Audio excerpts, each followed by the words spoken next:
Bonjour à tous et à toutes. Je suis contente de vous retrouver. Donc, pour commencer cette classe à distance, je vous propose de reprendre ce que nous avons déjà vu en cours au sujet de la révolution industrielle. Nous allons reprendre tout le grand 1 pour cette première séance. Alors, ici, vous avez ce que nous avons commencé à faire dans un premier temps, c'était se situer dans le temps et dans l'espace à partir de votre manuel, pages 82 et 83. Nous avions répondu aux consignes tous ensemble. Vous avez ici la définition de mondialisation que vous pouvez peut-être copier dans votre cahier. Voilà.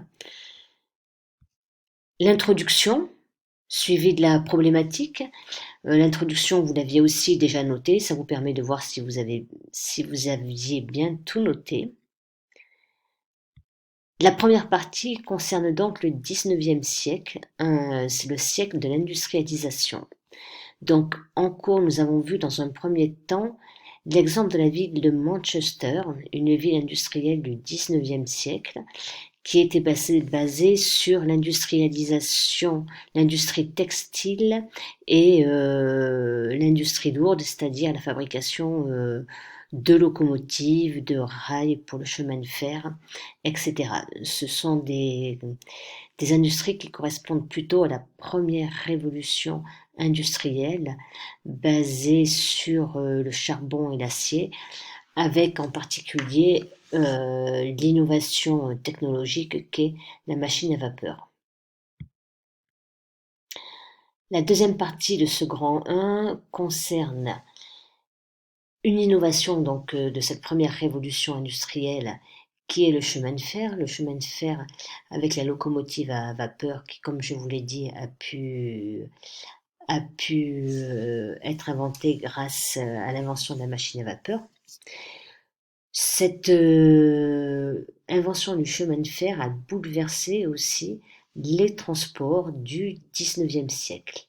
Alors, ce n'est pas le seul facteur de bouleversement des transports au 19e siècle, puisque nous avons vu aussi que l'invention de la machine à vapeur a permis de fabriquer des bateaux à vapeur qui rendent les liaisons entre les continents ou entre les pays beaucoup plus fiables, puisque la vapeur a remplacé les bateaux à voile. Donc ça permet d'avoir des temps de trajet beaucoup plus fixes. Nous avons vu aussi que la révolution des transports passe aussi par l'ouverture du canal de Suez, qui permettait de ne plus contourner le continent africain. Et nous avons vu aussi que dans une deuxième temps, c'est-à-dire ce qu'on appelle la deuxième révolution industrielle, qui a lieu à la fin du 19e siècle, il y a l'invention de la voiture grâce à la découverte du moteur à explosion. Voilà.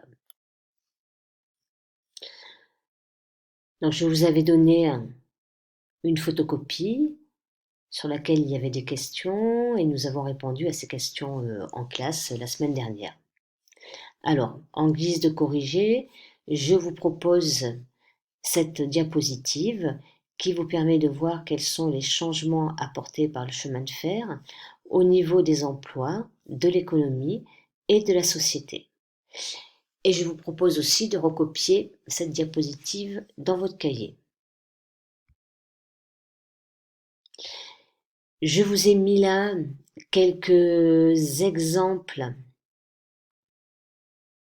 d'innovation technologique de la première révolution industrielle, c'est-à-dire de la première partie du 19e siècle, une révolution industrielle donc, qui concerne, je vous le dis, essentiellement la sidérurgie, l'acier et le textile. Et ici, quelques innovations de la deuxième révolution industrielle, comme je vous le disais précédemment, avec l'invention des voitures grâce au moteur à explosion, et c'est aussi au cours de cette deuxième révolution industrielle que l'électricité commence à arriver dans les villes.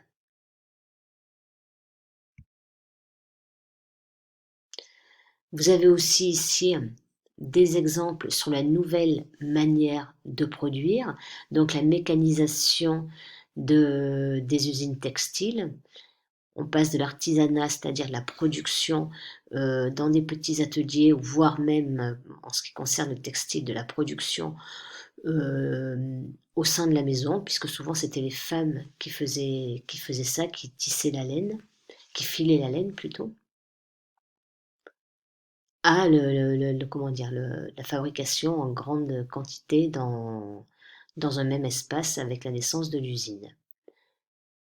Une révolution aussi de la manière de produire dans les campagnes, puisque apparaît la mécanisation. Vous avez ici une des premières moissonneuses-batteuses qui permet évidemment de moissonner beaucoup plus rapidement que lorsque la moisson se fait manuellement. Et pour terminer, voilà la trace écrite que vous devriez normalement recopier sur votre cahier. Donc rien de bien compliqué pour cette première fois, on essaie juste de se resituer et de bien analyser quelles sont les deux grandes étapes concernant la révolution industrielle au XIXe siècle. Une première révolution industrielle basée sur le charbon, l'acier, le textile, grâce à la machine à vapeur. Une deuxième révolution industrielle basée sur l'électricité et le moteur explosion. Et pour conséquence de tout cela, une révolution au niveau des transports et une révolution dans la manière de travailler avec l'invention des usines. Bien, je vous retrouverai plus tard pour la deuxième partie.